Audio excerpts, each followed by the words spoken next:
All right, so the youth of Ghana. I think it's pretty much what Cheddar wants to focus on, right? Is it Jacob? Ghana or Africa? Ghana, Jacob Caesar. Freedom, Jacob Caesar. Ghana is freedom and justice. It's the same thing. Ghana, Jacob Caesar. Okay, the Jacob with the Caesar. The Jacob, the Caesar of the freedom. Okay. So freedom, Jacob Caesar, I think he's trying to honing down to the youth and let them understand that things need to be different. Things need to be a little bit more upgraded. The thinking, the mindset, everything's got to change. But the question now is, are people really ready to make that change psychologically? Booyaka.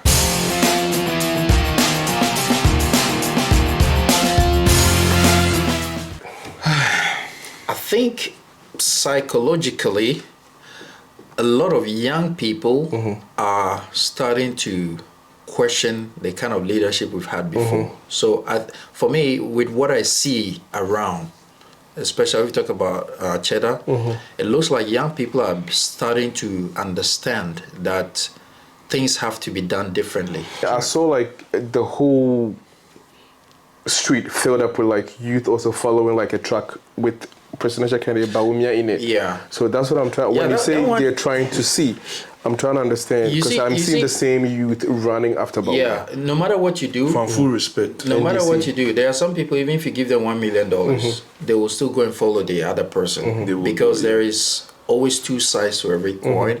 And there are people, these two major parties, NDC and NPP, they are entrenched. Since we were born, we've only known NPP and this PNC and all the others, they're just struggling.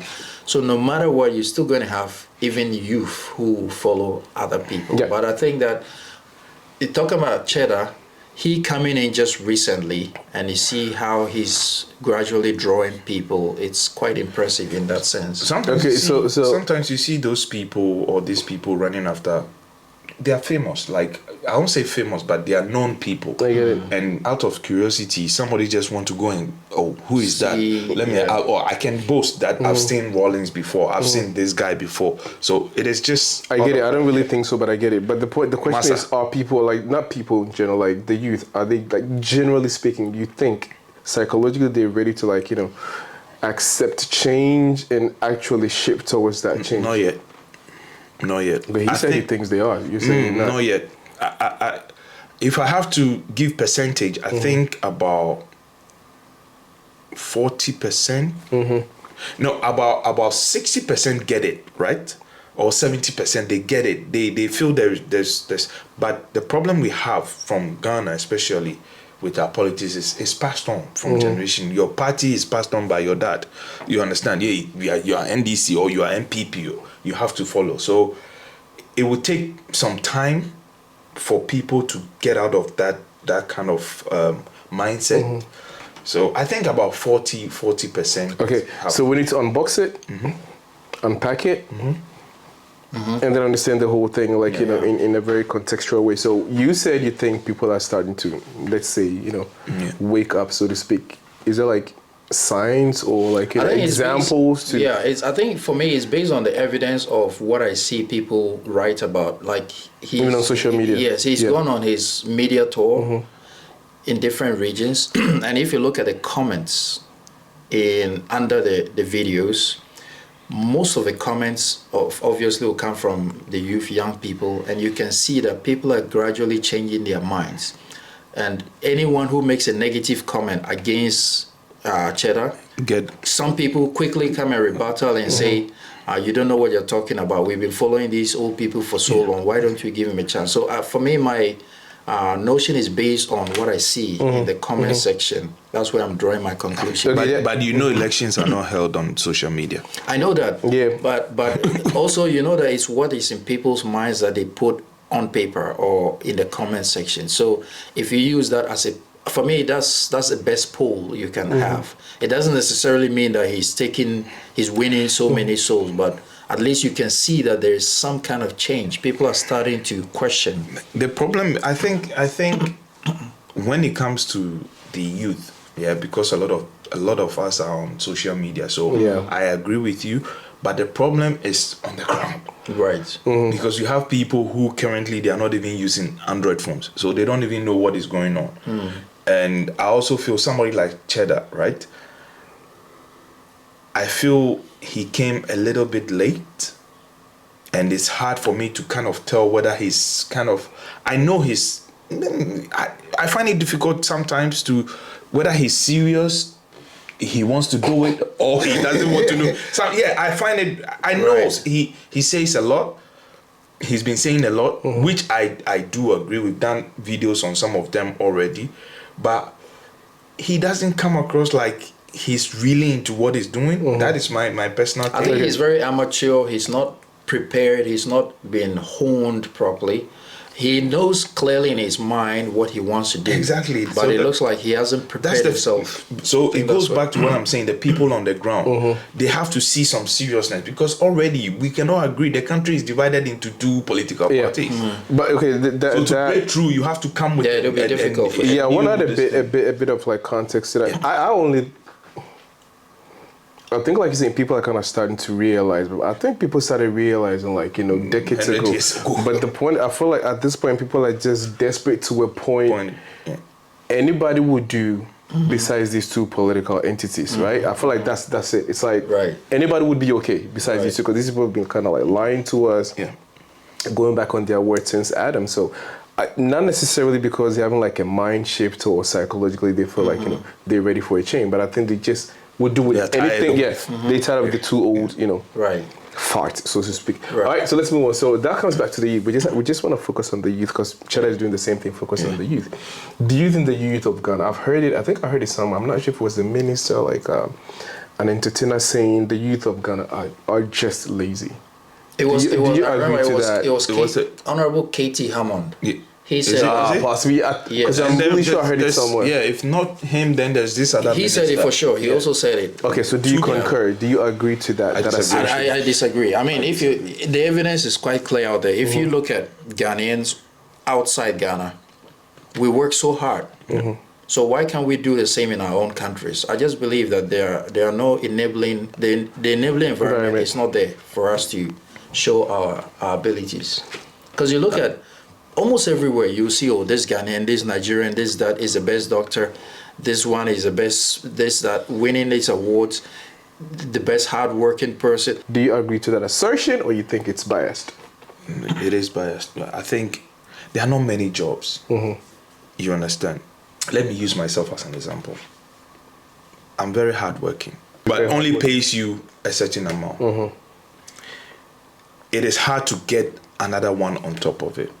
You try other side hustle, you get something, right?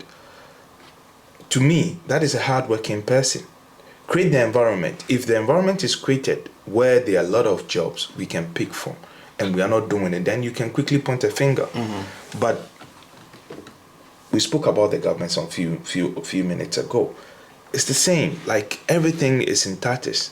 So there's been we've seen a lot of videos on TikTok and tons of platforms about people having regrets about offering jobs to the locals, because there were a few instances when people that came from overseas, they brought in machinery like brick lane, block lane stuff, but they're people, I mean the youth, the young guys they employed, they all literally stay for a week or two, they quit because they do not want to work that hard.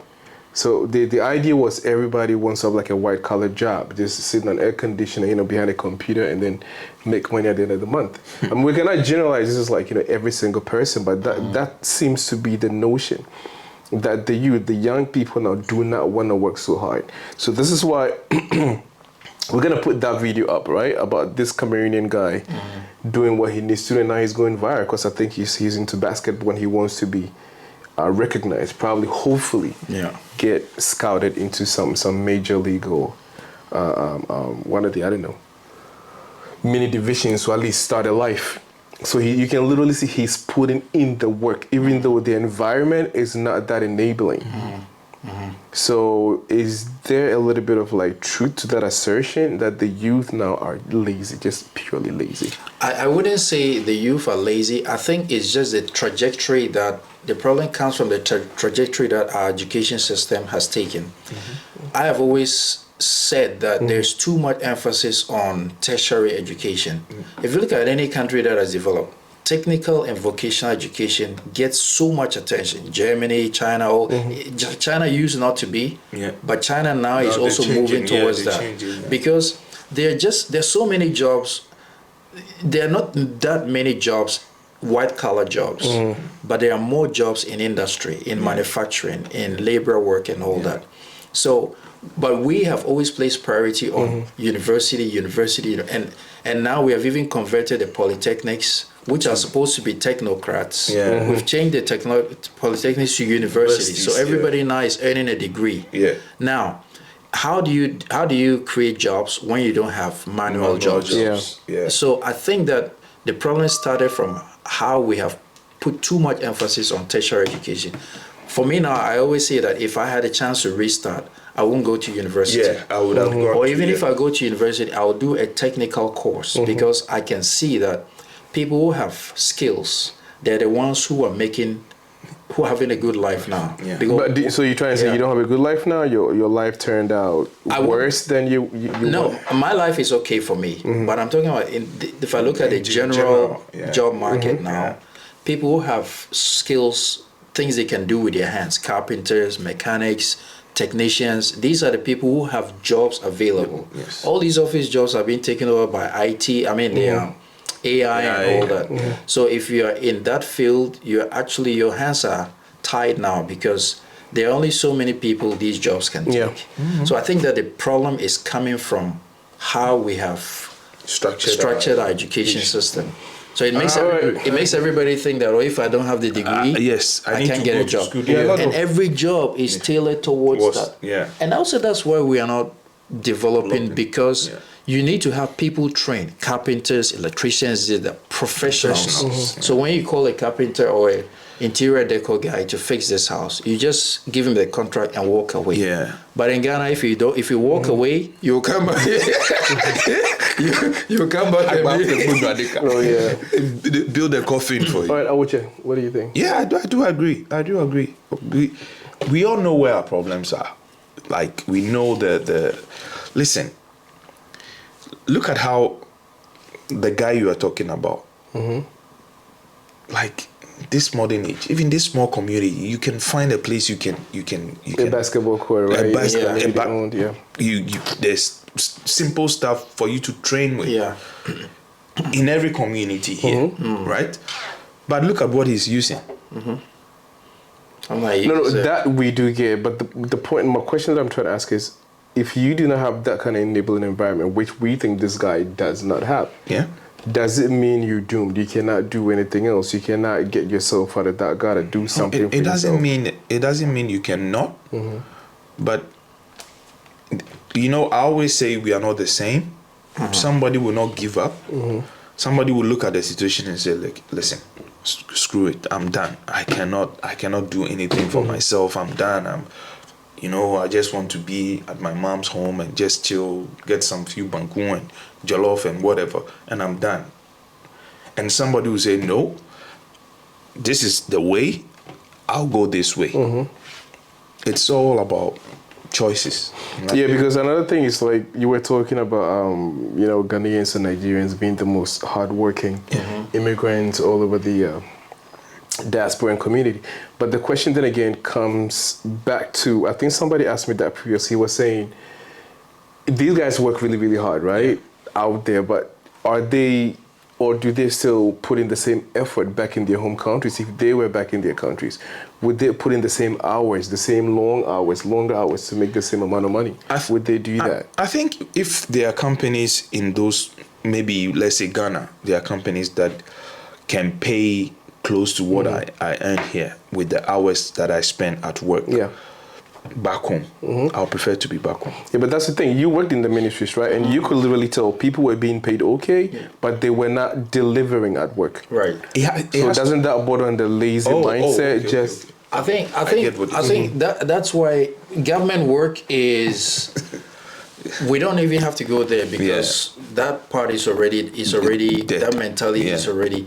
But I mean, even if you think of if the private sector is supported enough, and there are many private companies, like he said, if I earn good money and my boss is on my neck, whether my boss is on my neck or not, maybe I know if I work overtime, like here, you work overtime, you earn more. I think people will work just the same because if I know I work more and I earn more money, why not? but back home, no matter how hard you work, you don't earn that much. So I believe that if the same conditions exist back home, people will work hard because your returns are people, are heavy. It is sometimes you get tired. You're giving like your 120, but what you're taking home is like 2%. Sometimes it has to do with the human. Like you think and you're like, man, Right. I give up. That is why I say people give up based on somebody will say, oh, that is what your economy offers and blah, blah, blah, blah. We can have that argument. But sometimes you look at some of the job and the salary that comes with it, man. And I also think that every human being needs some kind of motivation or checks and balances. For instance, I remember government wanted to introduce this clock in, clock out thing linked to your salary. And because people have been made to think that government work is for everybody, I can do whatever I want. And they stopped that idea. People kick against it. But I believe that if they had those structures in place linked to your salary, people will work just as hard, because if you miss the clock in, you're paying yourself. It's the machine that's paying, not me. So I think that besides the fact that we want to say that maybe we are not lazy, we also have to accept the fact that yes, people can be lazy if there are no checks and balances, and we don't have them in place. So everybody does what they want. So the current state, are people lazy? People choose to be lazy. No, because I get that part. Let's not forget even the Honorable Kennedy Japan, and I think a few of the top gurus back home, they said the same thing. If they put up an entity, right, they're not even thinking about hiring locals. Because they said locals have like this lazy mindset, lazy attitude. It's like they don't do their best, but they want bigger salaries. Right. They want bigger take-home salaries.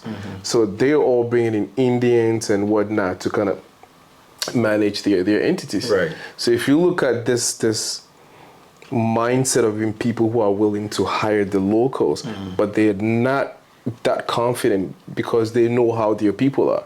So they'd rather go out there and bring in bring expats to manage their affairs. I think that doesn't that go a long way to tell you that people are lazy? I think that problem is very hard to condemn it as laziness, but it's multifaceted in the sense that no matter how hard you work, your cost of living is very high. So if I work so hard and I don't earn much, it's still not helping my situation. Yeah, but when you say don't earn much, this is an instance where he brings expats to take the same positions. But they pay them more. Yeah, but As an we don't expat, really you know have if to they. pay them. No, it's true. I get that part, but we don't really know if he's not willing to pay the same to the Ghanaian local. That I do not know. Because most of the time it's they peanuts. don't. Even if it's not, we can say that it's very, very tiny. It's not going to be commensurate with the position they're taking. We're looking at like a general overview, right?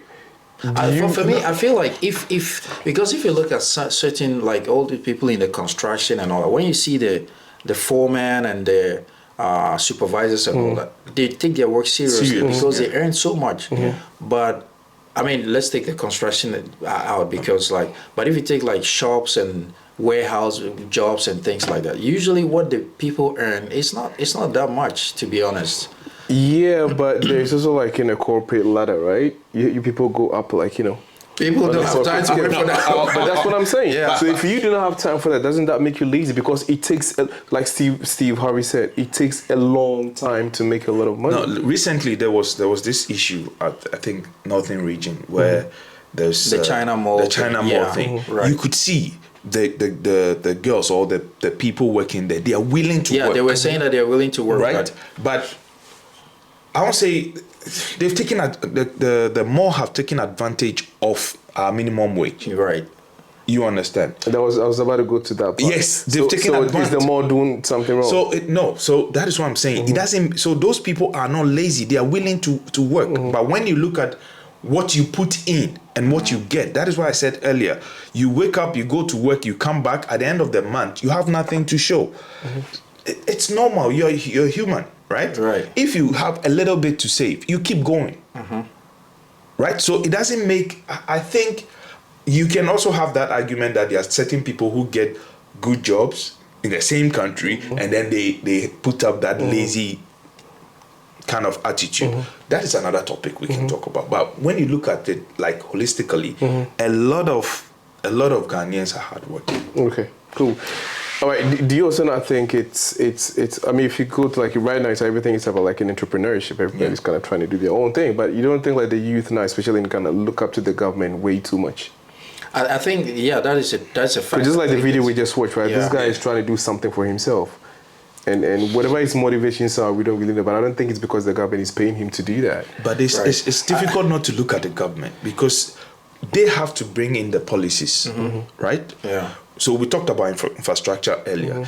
If they're able to do those things, it would just trigger down. Naturally, it would trigger down. Create their own. People will start to create their own stuff. So if you don't, for example, growing up, you see a family that they've quote unquote made it, right? But there is that black sheep in that family who is just, I don't care. And people have a go at him. They say, oh, you don't want to do anything for yourself, blah, blah. It's like that. But why are we criticizing that person? It is because the structure is there for him to succeed. Yeah.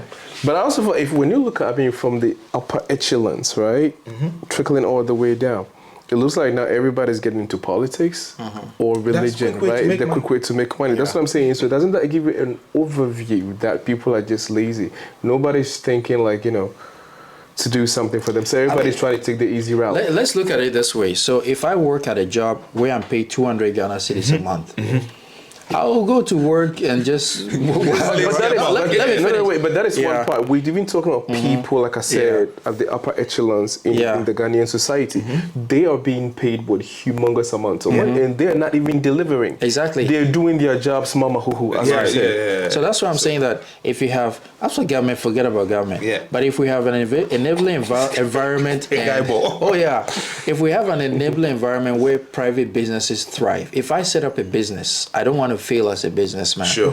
The people who are working for me, if I pay them, if they can see that they are working hard, generating income for the company, and I'm paying them 200-300 Ghana cedis, they'll come and just walk about and go home. But that same person, when you increase his salary to 1,000 Ghana cedis and you tell him you must be at work at 8 and you have 1 hour break and you close at 5, I tell you, the person will work to the letter. Or that same person. Sure about that. Because they know if they don't do it, I fire you. Or that same person, the moment the person sees growth in that company, as in growth from salary wise, in the next 3 months, 5 years, I can be a manager. I can see this. I can see that. I can work hard. People will do it. I know because when you lose that job, it might be hard to find. Because many people want it. I think it's more, like I said, in general, it's more about work ethics as a nation, as a society. I'm not talking about individuals. With that, we have to fix it. Yeah, you know what I'm saying? Because last time I remember you been saying something about like Ghanaian time, how people show up late to stuff. Right. You said the same thing about clocking in. People opposed to it because they didn't want to get into trouble because they knew they would get into trouble. That's why I also say that you need checks and balances. So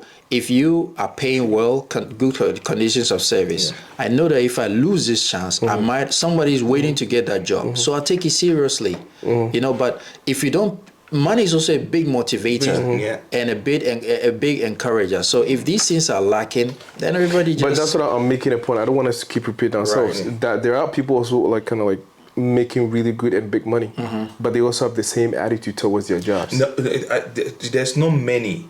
There's no many because there are many.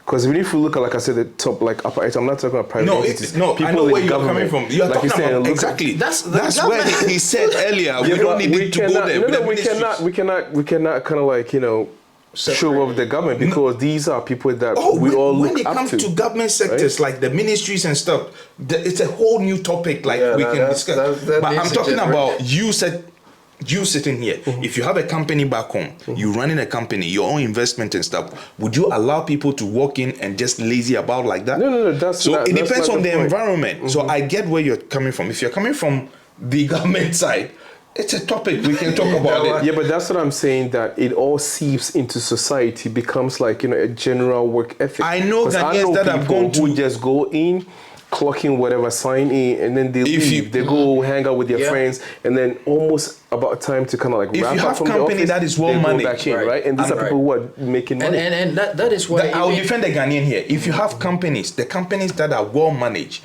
where time is of essence, where you can be sacked based on time. Ghanaians they take it seriously. They take it very serious. Okay. So if I'm to understand what you guys are saying, you're trying to say people are lazy, but it's more like because of the system.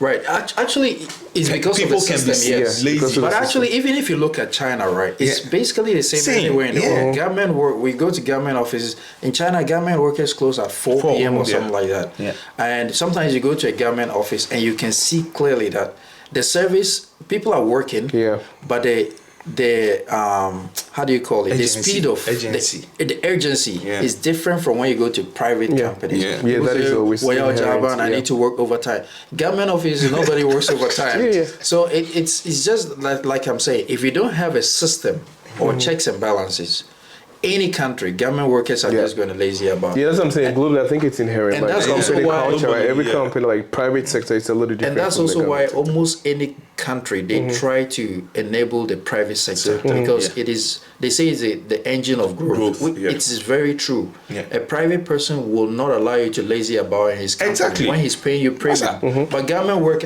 they say government work, you can never be fired unless you do something. They don't fire civil servants. Mostly nepotism. So I will not be fired. So let me just. All right. Exactly. So basically, same page on the same page, right? It's because of the system. There's no accountability. There are no checks and balances. People do whatever they want, and that's making people lazy. Make sense? Makes sense. All right. So that's the consensus then. All right. So that's about it for us today. Again, subscribe if you like the video. Why do you always like to set us up? What do you think? Even if you also think Ghanaians are... No, he always like to set up... you got nothing to lose. Before you subscribe, what do you think? Before or after? Can they subscribe first? No, okay, do it now. Exactly. Whilst he's answering the question. No, what I think, generally, I feel like... No, I feel like it's just the way, like you said, it's the system, but part I also feel like the way we kind of like grow up, right? Our education, everything is pretty much like finish school, get your degree, go what? Apply for jobs. Because that's what we all did growing up, right? There was not this kind of like entrepreneurship, like, you know, spirit ingrained and there's in no us. value placed on Exactly. the other skills. And there is no value placed on actually technical skills. So just like we say, it's really a big factor, right? The environment is a big factor. It doesn't matter what you cannot negate that fact. At the end of the day, you can as an individual, you can only try so hard. Sometimes you make it, like I said, like this guy who put the video up. Sometimes you make it viral. Everybody needs some kind of push, right? So without it, it's really, really hard. So then, that's what we think consensus. I mean, not the individuals necessarily want to be lazy, right? But we don't have that enabled environment. Checks and balances, accountability, right? If you don't clock in at this time, your salary gets docked. You get deducted. People are gonna sit up. But if you don't have that, I could sign in anytime I want and leave without any repercussion. I mean, repercussion or whatever. I don't have a target to achieve for the day, so I get there, I don't know what I'm doing. So we're going to keep going and going and going and going if we keep talking about the youth in Africa or the countries that we come from. So we have to end it at some point in time, and this is it. So see you on the next episode. DLS